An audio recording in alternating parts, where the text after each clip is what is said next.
Estamos aqui em grupo para apresentar a célula espermatozoide.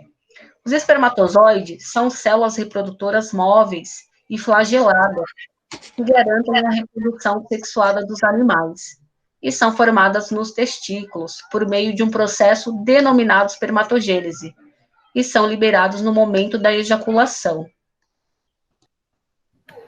A diferenciação e a especialização dessas células ocorrem em várias etapas, começando ainda na fase embrionária do indivíduo, onde se formam as células germinativas, que na puberdade passam pelo processo de mitose e dão origem a espermatogônias.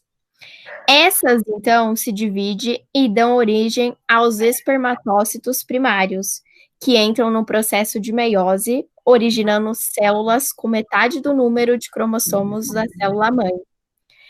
Ao final da meiose 1, os espermatócitos primários passam a ser chamados de espermatócitos secundários, possuindo metade do número de cromossomos.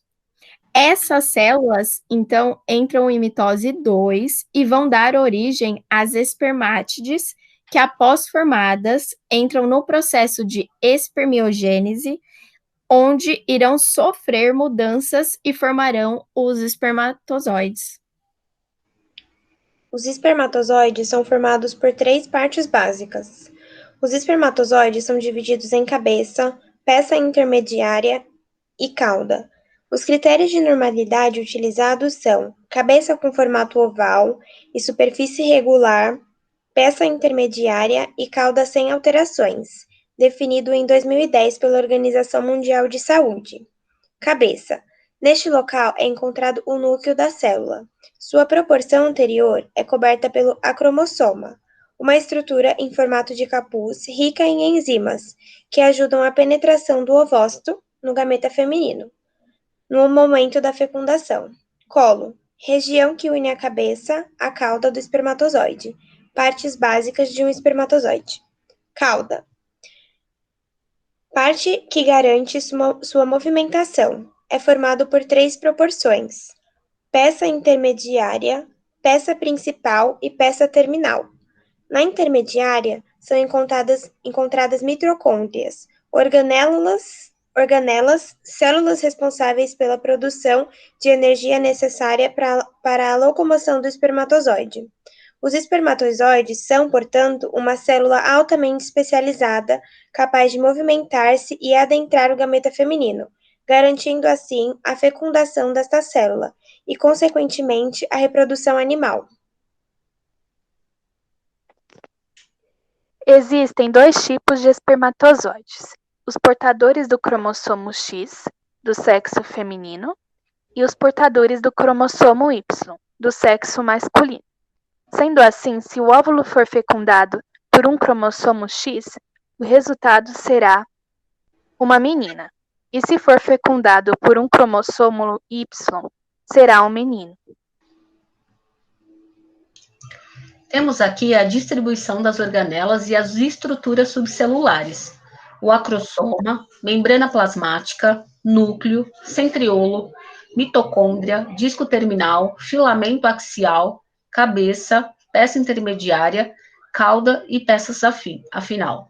O acrossoma é derivado do acroblasto, que por sua vez se origina de fusões de Golgi e forma um capuz com dupla membrana sobre 2/3 anteriores do núcleo do espermatozoide, do qual é separado por um pequeno espaço subacrossomal. Este capuz apresenta em seu interior substâncias, ou seja, enzimas importantes durante o processo de fertilização, que são utilizadas para dissolver a membrana do óvulo.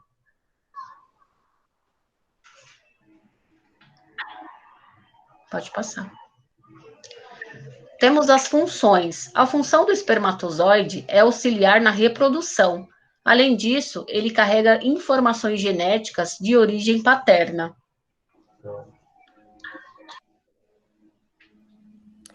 Os espermatozoides são formados nos testículos, mais precisamente por meio de espermatogênese. No processo formativo, as células germinativas formam as espermatogônias, que se dividem e formam espermatócitos primários. Eles se iniciam numa divisão celular que leva à formação de células com o número de cromossomos reduzidos pela metade, no caso a meiose.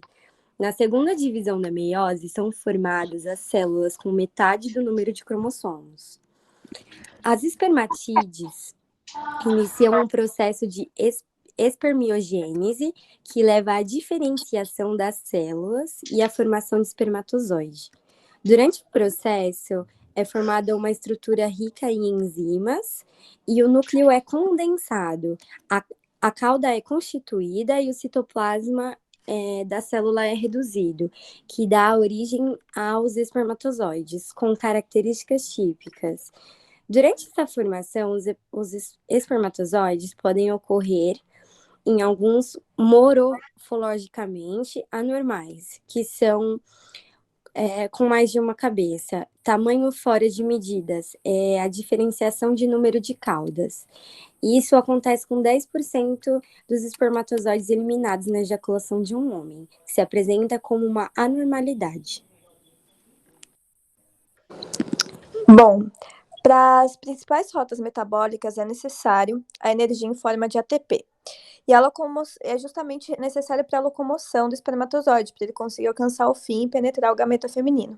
Para ativar esse processo de via de sinalização intracelular, a fosforilação, que nada mais é do que um composto orgânico e fosfato de proteínas, é importante que depois ocorra a osocitose das enzimas hidrolíticas contidas nesse acrossoma, permitindo que o espermatozoide penetre essa zona pelúcida do ovócito, né?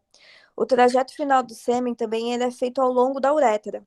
Então, durante a relação sexual, o espermatozoide é expulso juntamente com outras substâncias que são produzidas pelas glândulas anexas, tipo a vesícula seminal, a próstata, formando esse líquido que é o sêmen, né? Nesse processo que dá o nome de ejaculação.